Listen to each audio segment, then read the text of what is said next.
Assalamualaikum, hai teman-teman semua, selamat datang kembali di channel YouTube saya. Di video kali ini kita akan membuat nastar spesial yang rasanya enak, lumer di mulut, dan nastarnya kinclong ya teman-teman. Tonton videonya sampai habis, jangan lupa subscribe, like, share, dan komen, serta nyalakan lonceng notifikasinya agar tidak ketinggalan video-video terbaru dari kami. Selamat menyaksikan.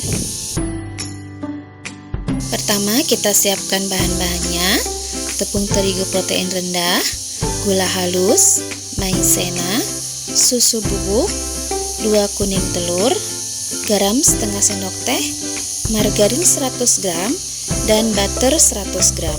Selanjutnya saya akan sangrai terlebih dahulu tepung terigunya karena saya menggunakan tepung terigu protein sedang ya teman-teman. Kalau teman-teman menggunakan tepung terigu protein rendah tidak usah disangrai ya. Langkah berikutnya, masukkan margarin ya dan butter. Ini bebas aja ya mereknya teman-teman. Di sini saya butternya menggunakan Wisman ya. Dan juga gula halus dicampurkan. Kemudian kita aduk-aduk. Boleh menggunakan mixer, tapi jangan sampai terlalu lama ya, jangan sampai mengembang. Cukup sampai tercampur rata dan menjadi halus ya adonannya. Jika menggunakan mixer, gunakan kecepatan sedang, kurang lebih 2 menit saja ya teman-teman. Nah, sampai seperti ini ya teman-teman adonannya. Kemudian masukkan kuning telur, boleh satu persatu atau langsung. Aduk lagi, jangan lama-lama ya, cukup sampai tercampur rata saja. Kalau menggunakan mixer, cukup 20 detik saja ya di mixernya. Selanjutnya masukkan garam, susu bubuk, tepung maizena, lalu kita akan aduk lagi sampai tercampur rata ya. Oh ya teman-teman, untuk merek butternya ataupun margarinnya bebas aja ya. Kalau tidak di mix butter dan margarin juga boleh ya, misalnya mau margarin semua juga tidak apa-apa. Saya menggunakan butternya Wisman, margarinnya Blue Band ya. Selanjutnya kita akan masukkan tepung terigunya. Kemudian kita aduk ya. Nah, kalau bisa mengaduknya pakai spatula aja ya teman-teman. Karena kalau menggunakan tangan, terlalu lama mengaduk menggunakan tangan langsung, itu biasanya nanti nastarnya menjadi keras ya, atau mudah retak ya teman-teman. Nah, kira-kira sampai seperti ini ya adonan akhirnya, sampai bisa dipulung nanti ya oleh tangan kita.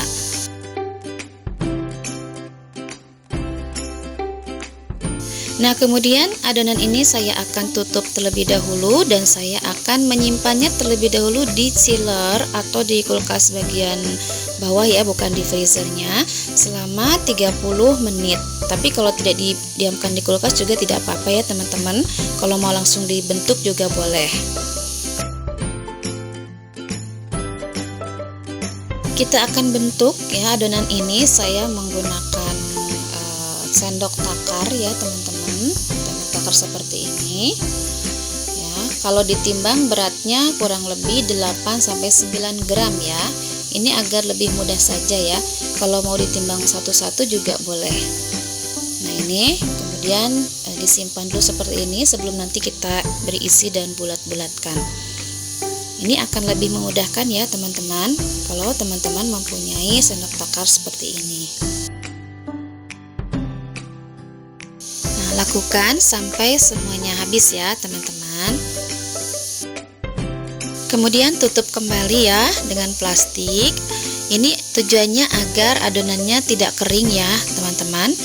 Kemudian ketika kita akan membentuknya ya, mengisinya, kita ambil satu persatu ya. Nah, ini selai nanasnya saya sudah siapkan. Kemudian ambil satu adonan tadi ya. Kemudian diratakan dan kita isi dengan selai nanas. Selai nanasnya kita ambil menggunakan tusuk gigi seperti ini ya, agar tangan kita tidak kotor dengan selainya. Kemudian rapatkan ya seperti ini teman-teman, pelan-pelan saja ya, jangan terlalu keras-keras. Nah, setelah itu baru dibulat-bulatkan, juga jangan terlalu ditekan ya, karena mudah retak. Jadi pelan-pelan saja dibulatkannya sampai mulus bulatannya seperti ini ya. Nah, kalau teman-teman mau membentuk nastarnya menggunakan cetakan juga boleh ya teman-teman. Kan ada ya bentuk daun dan sebagainya, boleh saja.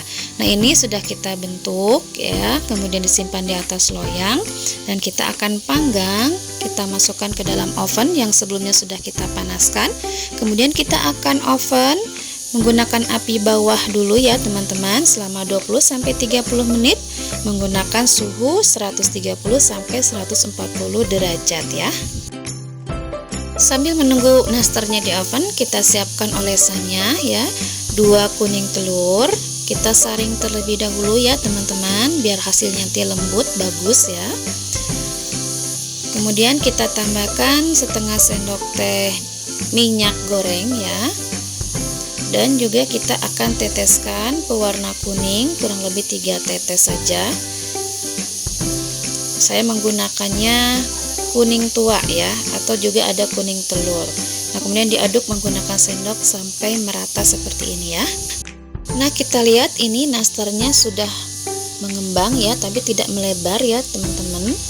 Nah, apinya sudah mati. Kemudian kita keluarkan ya. Nah, untuk apinya disesuaikan dengan oven masing-masing ya teman-teman. Nah, kita tunggu dulu sampai dingin nastarnya, baru kita akan oles ya dengan olesannya. Jadi tunggu dingin dulu ya teman-teman. Jangan panas-panas langsung dioles, karena kalau panas-panas nanti telurnya matang ya. Nah, ini dioles merata ya. Saya akan mengolesnya nanti 2 kali olesan ya teman-teman. Nah, kalau sudah dioles yang pertama, kemudian sudah tidak menempel ketika dipegang seperti ini, kemudian kita akan oles dengan olesan yang kedua. Nah, ini dioles lagi ya. Ini olesan yang kedua ya teman-teman. Nah, kalau teman-teman mau mengolesnya 3 kali juga boleh, tapi caranya seperti tadi ya, tunggu kering dulu baru dioles lagi. Nah, kemudian kita masukkan lagi ke dalam oven yang sudah dipanaskan ya. Kita masukkan dan akan kita panggang ya, dan menggunakan api atas ya teman-teman, kurang lebih 20 menit atau sampai sesuai dengan warna yang diinginkan ya. Nah, ini teman-teman, nastarnya sudah jadi ya. Wangi sekali ya, karena menggunakan butter Wisman ya teman-teman. Nastarnya kinclong dan tidak retak-retak ya teman-teman. Karena tadi tipsnya saat menguleninya tidak terlalu menggunakan tangan lama-lama ya.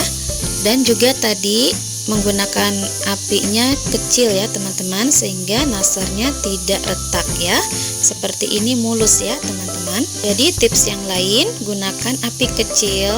Kalau masih belum matang, tambah lagi waktunya, jangan membesarkan apinya ya. Nah, ini kita tempatkan di kertas kecil seperti ini menjadi lebih cantik.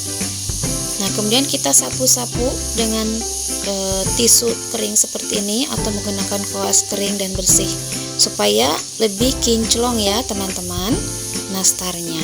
Selanjutnya kita masukkan ke dalam toples, disusun rapi. Kalau untuk jualan boleh menggunakan toples bulat plastik itu ya yang biasa dipakai. Kalau untuk konsumsi sendiri boleh bebas toplesnya. Nah, seperti ini cantik ya teman-teman. Kemudian ketika tadi saya belah seperti ini teman-teman, kelihatan dalamnya ini sangat lumer di mulut ya ketika kita memakannya, tapi tidak rapuh ya, tidak cepat remuk begitu ya.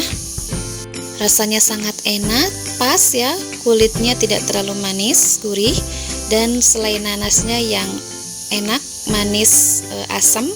Untuk resep selai nanasnya bisa lihat di video saya sebelumnya ya teman-teman. Oke teman-teman, selamat mencoba resep ini. Terima kasih telah menyaksikan video ini sampai selesai. Assalamualaikum.